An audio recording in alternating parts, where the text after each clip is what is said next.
This video contains over 70 fashion drawings for the winter fashion season in 1920. There are 19 designers featured in these designs from the Paris opening of winter fashions. If you like this content, please take a moment to like and subscribe. On the left is a frock of mouse color velvet trimmed in skunk fur. On the right, a short cape replaces a coat, a novelty in tailored suits, marks this suit of black velvet with gillet and facings of brocade. Gold galloon finishes the edge. Both designs are by Jenny. On the far left is a brown coat by Dowsett, straight and unexpectedly fastening in the back. Next, a certain collaboration is permitted the tailors at Paquin, and mole bands and side pleats trim this suit of serge with a skirt moderately short and narrow and a high collar. Next is a novelty shown by Dowsett is this coat, short in front and falling plain and straight to the skirt hem in the back. On the far right is a design by Paquin with pleatings, so long in favor, take a subordinate place in the new mode, as on this frock of black serge and red and gold Chinese galloon, with a skirt and blouse back hanging in loose panels. The dresses of Dantes Beatrice were the inspirations for many evening gowns at Jenny's opening. Gowns as sumptuous and as lovely as this one on the left in shimmering bronze and copper lace, with a long band of gleaming metallic brocade. The tall Parisian joyfully counts her every inch in Jenny's gowns this year. In this statuesque gold and silver lace affair on the right, each inch means more crystal beads and strands from shoulder to ankle, more lengths of Nile green tulle. On the far left, by means of clever draping, this gown of navy blue hopsacking achieves a charmingly casual air, as if the wearer had simply pulled the skirt up at the side and tied it there with a ribbon girdle of black and pomegranate red. The second design by Lucille is an amazing black and white striped with a belt of orange wooden beads and leather and the buttons of steel. The third design is a frock and wrap of peacock blue striped velvet. Irrepressible frills of lace ripple frothily from the tight sleeves and about the neck, confined by a strip of sable. The fourth design is a frock of champagne duvetine. The side panels are folded over the shoulders and gathered below the belt, and the front panel is rounded at the neckline where flutters a little muslin frill, embroidered in red and blue and bound with orange satin. The final design is a coat of beige wool velours piped with brown silk. The sleeves have a curiously dropped shoulder seam, and the large shawl collar is trimmed with bands of Kolinsky. At the waistline, a belt is run through folds of the material. All these designs are by Lucille. The first dress is held by jeweled ornaments on a gown of sand chiffon with a new high neck. The second dress is a formal afternoon gown of silver cloth richly embroidered in jet and hanging straight by its own weight. The third gown by Worth also makes use of the scarf on such low-cut evening gowns in black crepe with motifs in crystal and turquoise.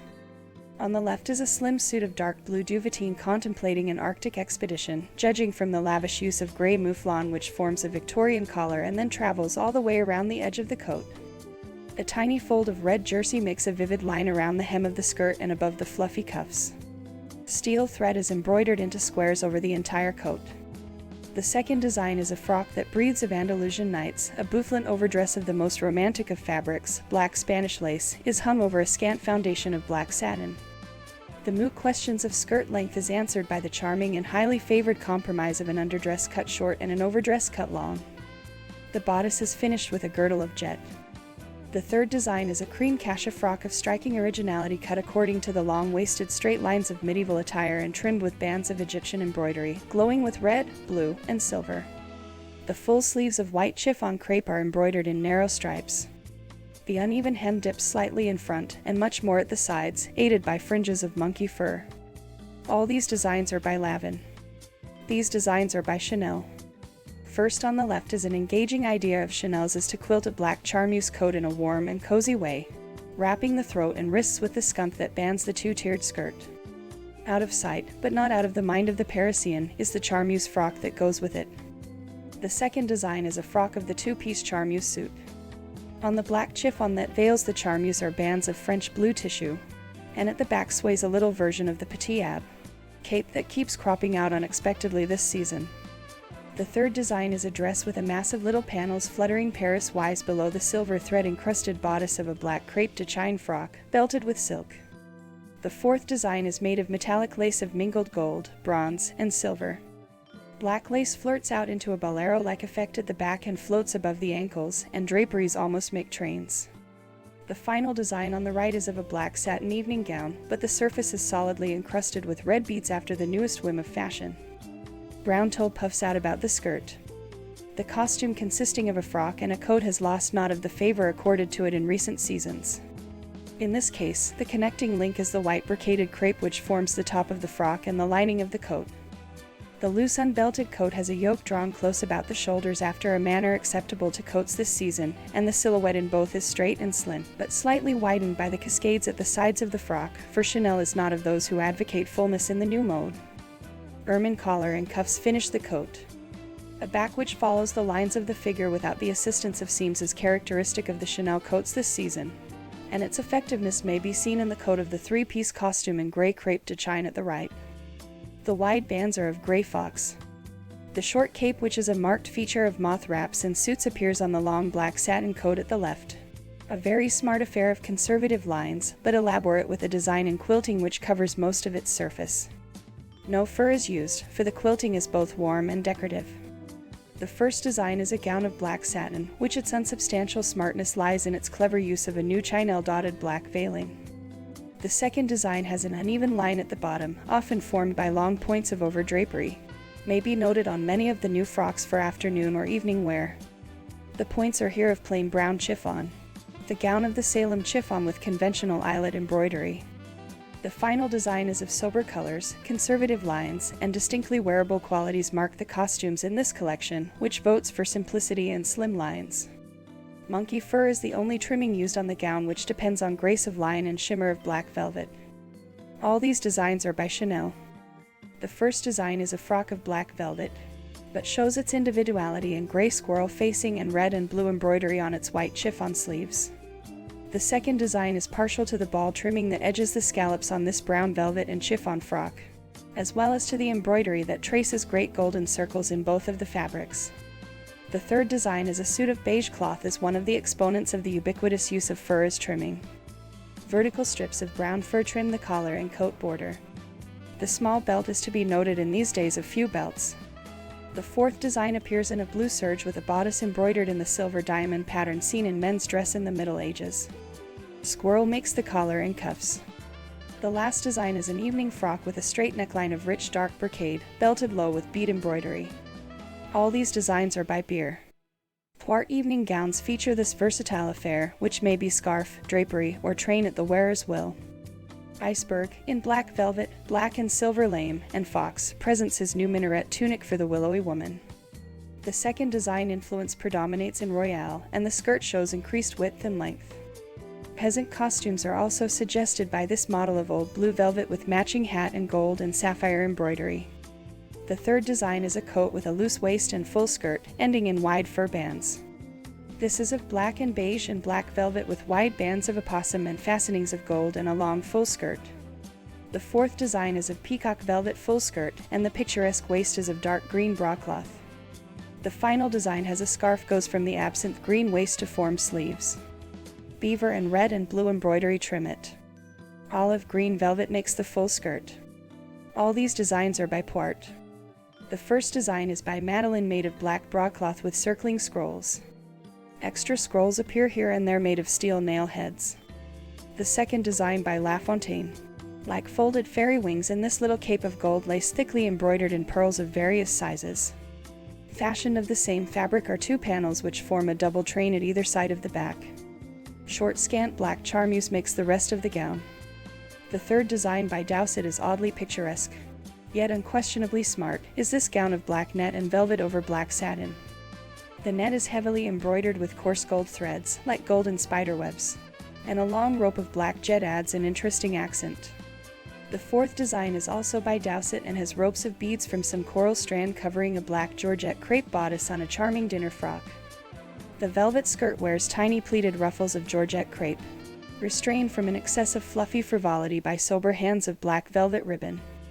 The final design is a frock of black charmeuse with a split apron and suspenders of satin modishly embroidered with beige silk and tapestry stitch. Across the V-shaped front of the bodice is a bit of fine old lace. This design is by La Fontaine. Bulaw's gowns answer evening roll call as either very slender or very wide. This first gown of black silk brocaded in red and silver with a wide tunic of tulle and lace. The second gown is a frill of black chantilly lace and blue serge with an overskirt of pleated net, chantilly, and foldings of serge. The third design of navy blue adopts lines that are straight. The collar crosses, to display the top flush motifs with a belt. The final design is long-waisted with a tunic effect of navy blue and box pleatings. The first design is a brown velvet frock trimmed with loops of orange and blue velvet, imitating the new trimmings of tiny feathers. Bands of Kolinsky edge the short sleeves and low-girdled and trim of Ribou beret. The middle gown is of gray poplin with a narrow girdle of coral-studded silver around the low waistline. The black velvet hat from Georgette, the master of the picture hat, has sweeping paradise feathers. The final design is a brown crepe with a hint of harem around the hem. The neckline discloses a black satin waistcoat and trims its edge in a very unusual fashion with flat flower-like rosettes of fringed cloth. The coat to match is of a brown wool velours with the same fringe trimming running in stripes from collar to hem. The first design maintains the familiar chemise lines and finds novelty in an extensive embroidery all in fine red beads and in a similar girdle. The middle design is black with turquoise and crystal embroidery, and the skirt is newly long.